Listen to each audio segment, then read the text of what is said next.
U Hrvatskoj svakih 15 minuta jedna žena padne niz stepenice.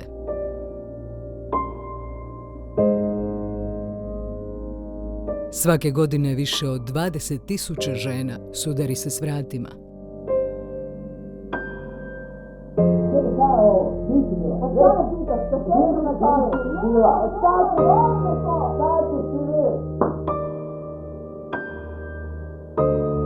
Svakoj trećoj ženi u Hrvatskoj ovo je svakodnevica.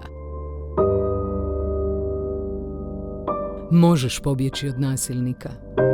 Pripremi plan bijega. Nazovi anonimni telefon na broj 116 006.